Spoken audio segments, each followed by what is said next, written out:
Sandra, before you marry this man, there's something everyone in this room deserves to hear.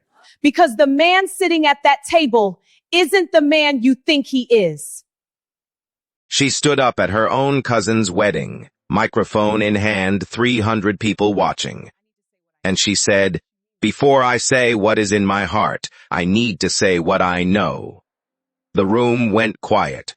The bride looked up, and Natasha, calm, composed, burgundy dress, not a shake in her voice.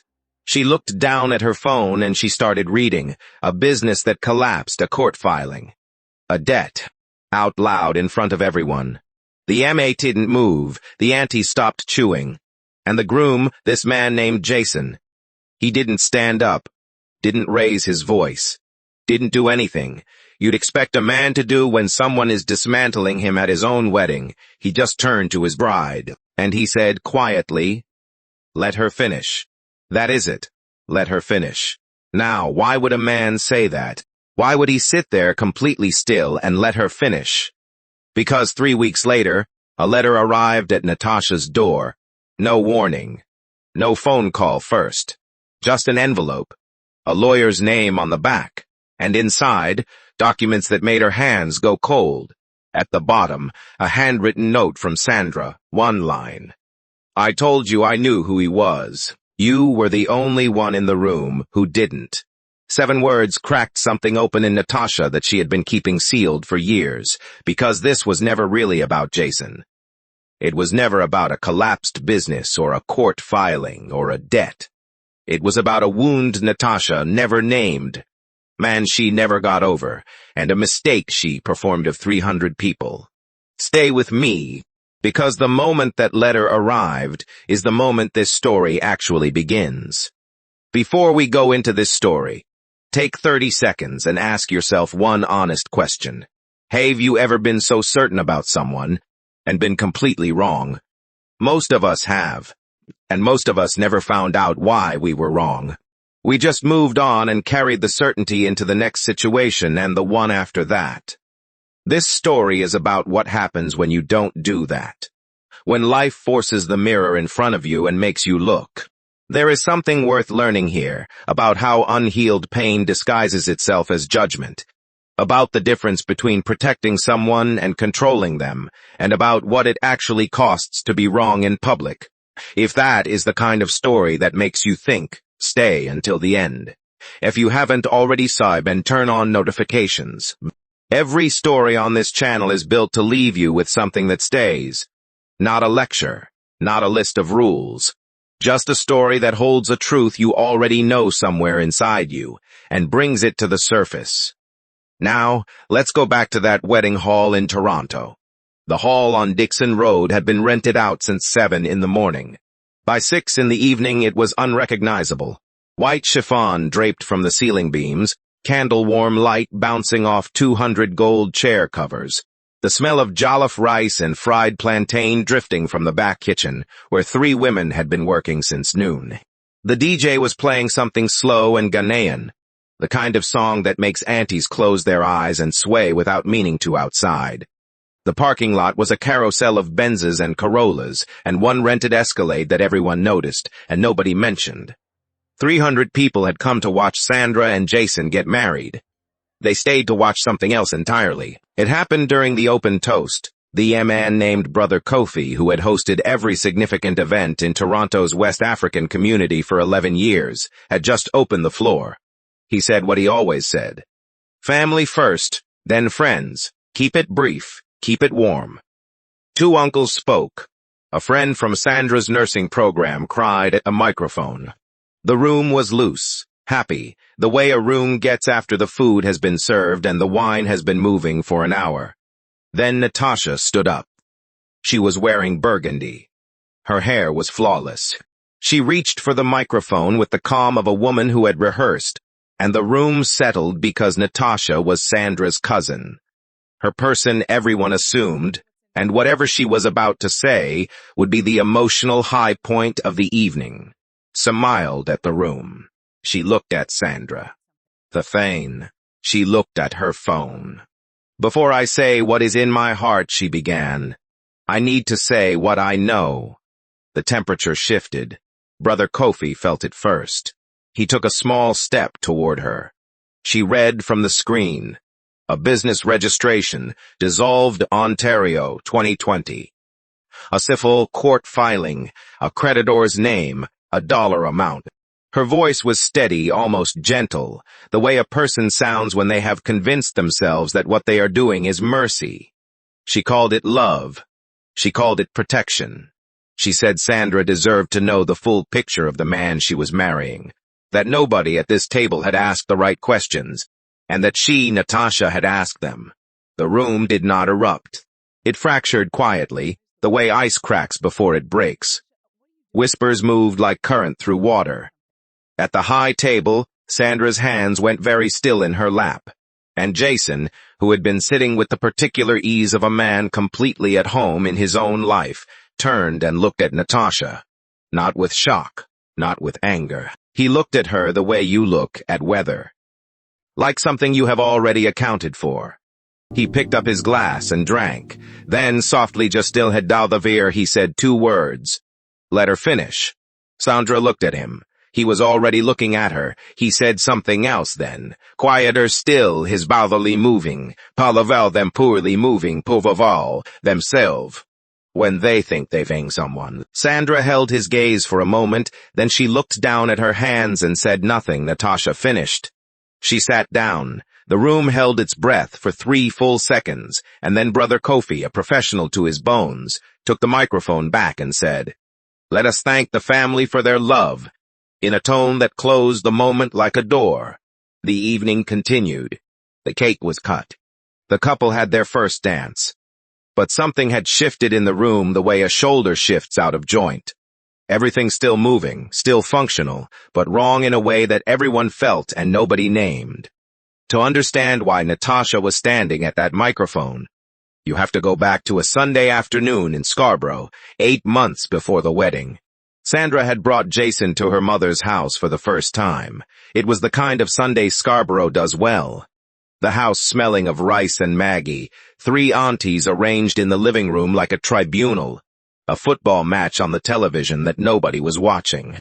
Jason arrived in a gray Toyota Camry with a bottle of Origin and a handshake that he offered to every person in the room before sitting down, including the youngest auntie's teenage son, who looked startled by the acknowledgement. Natasha was there. She was always there on Sundays like this. She watched him. That was what she did. She watched. 15 years in corporate HR had sharpened something in her that she mistook for wisdom. She read people quickly, filed them faster. By the time the rice was served, she had already formed her conclusion. Quiet, modest car, vague about work, older than Sandra by enough years to notice. She asked him questions that sounded polite but weren't. The kind of questions designed to find ceilings. He answered everything calmly, no performance, no inflation. When she asked what he did, he said logistics. When she pressed, he said cold chain distribution, primarily B2B. When she asked if business was good, he smiled slightly and said it had been through a rough patch, but that he was satisfied with where things were heading. Natasha heard rough patch and saved it. She didn't save the rest. The research came too later. She had a contact at a financial services firm. She knew how to use the Ontario Business Registry. She knew how to read a CVOL court filing. She found what she was looking for, a company bearing Jason's name, dissolved in 2020, a creditor dispute, attached to data T-like. To Natasha, it looked like confirmation. To anyone who had lived through those years, who had watched businesses across this city go dark in the space of a single quarter, who had watched men and women who had built something real simply run out of road during the lockdowns. It looked like what it was. A business that didn't survive something that destroyed thousands of businesses. She didn't look further. She had what she needed. She'd do Sandra's mother first. Saturday at the kitchen table with the printouts arraigned and explained.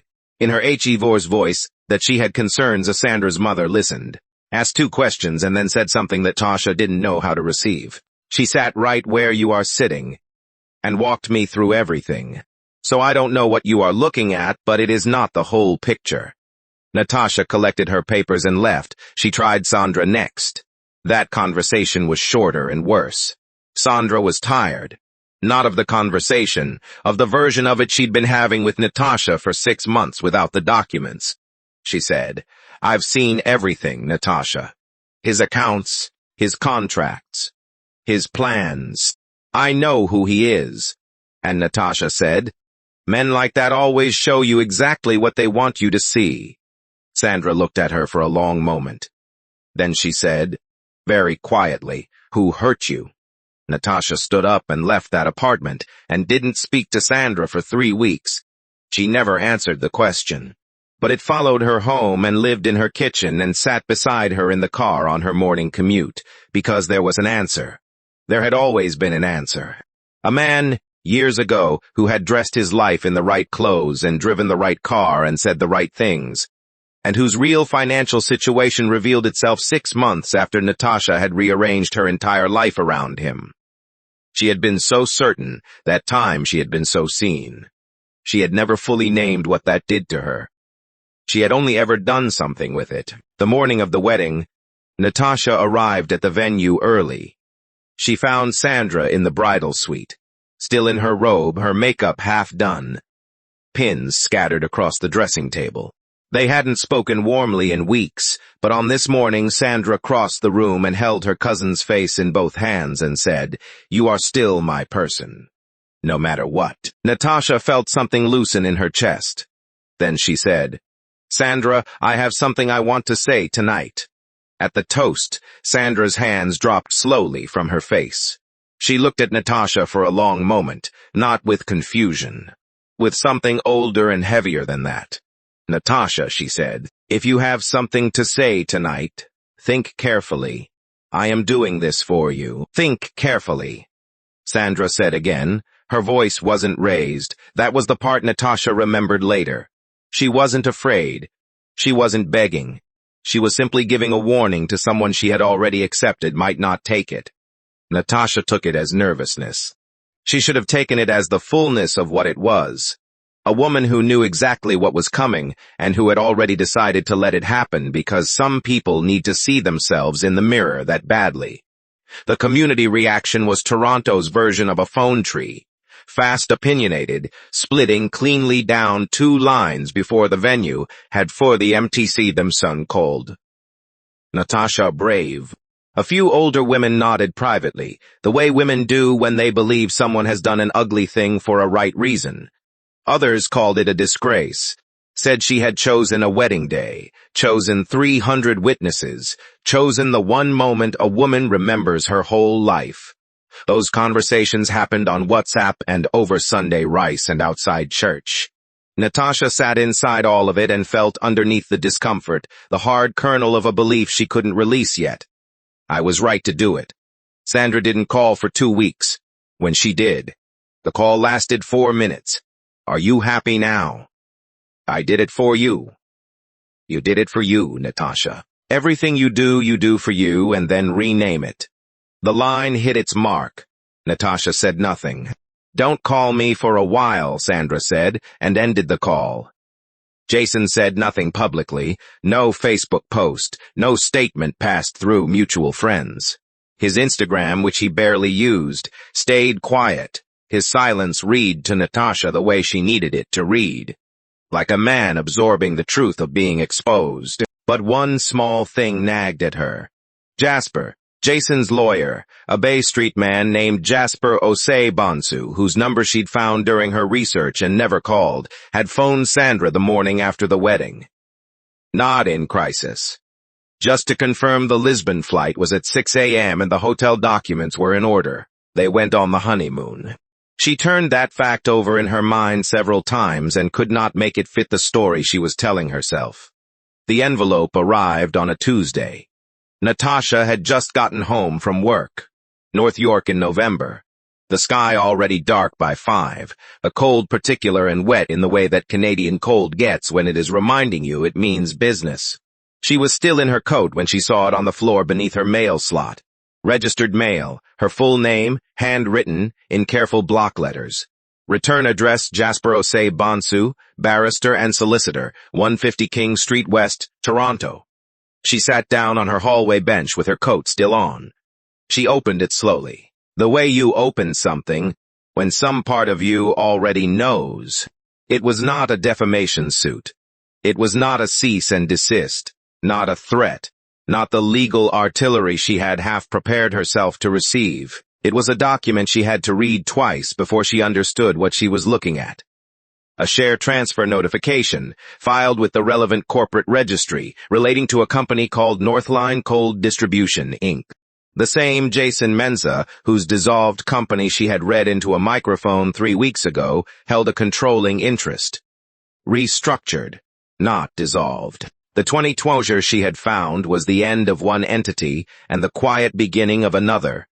Provincial contracts, cold chain, logistics, serving grocery distribution networks across Ontario and into Kokeba Bay. The kind of company that moved silently and profitably because it served the infrastructure nobody saw. Sandra Adiemi Mensah was listed as co-director. Her shares, Natasha's eyes moved to the column and stopped, filed at 8:12 a.m., the morning after the wedding. She read that timestamp 3 times, not because she doubted it. Because of what it meant, that at 8 in the morning on the day after a reception at which his wife's cousin had read his history from a phone screen to 300 people, Jason Menza had woken up. Gone through with the paperwork he had already arranged, and continued the life he and Sandra had already planned. Had not paused we had not. The humiliation had not altered a single thing he intended to do. At the bottom of the documents, folded separately, was a handwritten note on plain white paper. Sandra's handwriting. Natasha had known it since they were girls doing homework at the same kitchen table. I told you I knew who he was. You were the only one in the room who didn't. Natasha set the note down on her hallway. She sat with her comb. She moved to the kitchen. She spread the documents across the table the way she had once spread her printouts across Sandra's mother's table, and she sat with them in the same posture reading, reviewing, trying to find the angle that made her right. It was a casualty. The court filing was a cret that had been settled and closed. The restructured entity had been operating cleanly for 3 years. Everything she had found was true, and nothing she had concluded from it. Was she thought about the line she had built her entire case on? Men like that always show you exactly what they want you to see. Had shown. She had shown. He had walked her through his accounts at her own kitchen table. He had introduced her to his business partners, taken her to his family in Mississauga, been legible and open to the one person whose clarity he cared about. He had simply decided that Natasha was not owed that access. And that was the thing she had confused. A man's privacy with a man's concealment. The difference between someone who hides and someone who simply doesn't perform for an audience that never offered him genuine interest. She had asked him ceiling questions. He had answered them. She had never asked a floor question, had never leaned toward him with actual curiosity, had never made him feel like she wanted to know rather than to assess. Why would he open anything to her? She hadn't been reading him. She had been reading the man who hurt her 8 years ago, laid over his face like a transparency. That realization didn't come cleanly. It came in pieces over days. The way true things sometimes arrive, quiet and non-negotiable.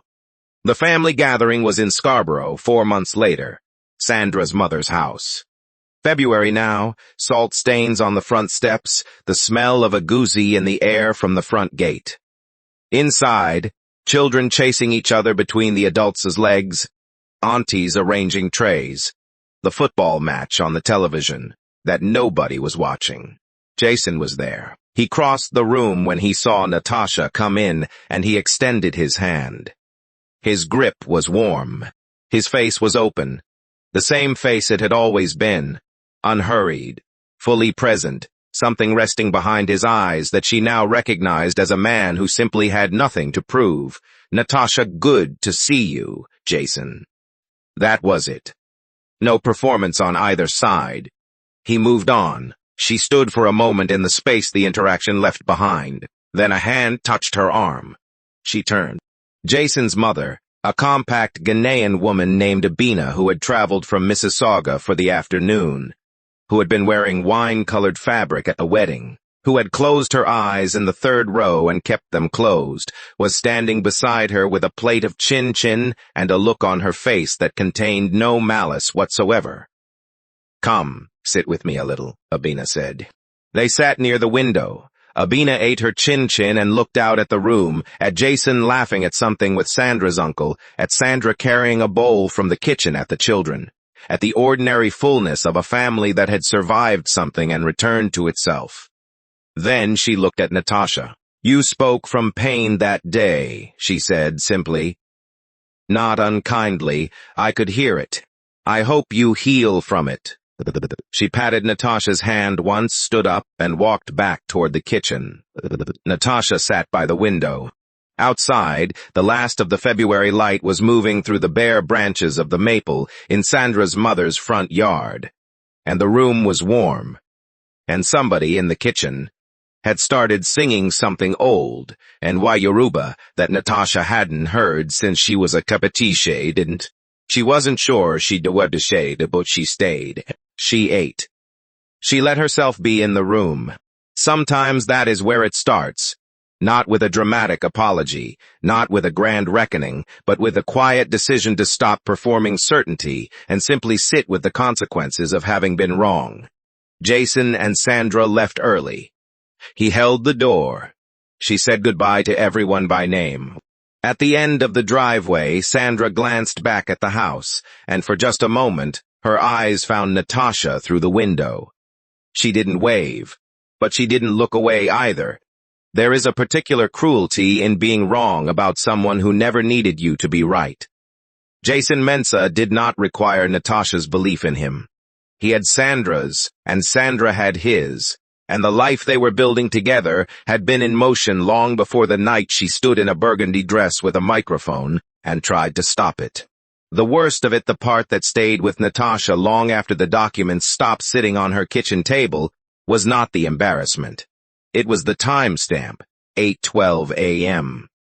The quiet proof that what she had done hadn't even risen to the level of interruption. It had been weather. It had been accounted for. She had walked into that hall believing she was protecting someone. She had been protecting a wound she never named from a man whose face she had never fully laid to rest, pressing it without knowing onto a stranger who had done nothing but love her cousin well. The hardest wisdom is the kind you find in your own handwriting.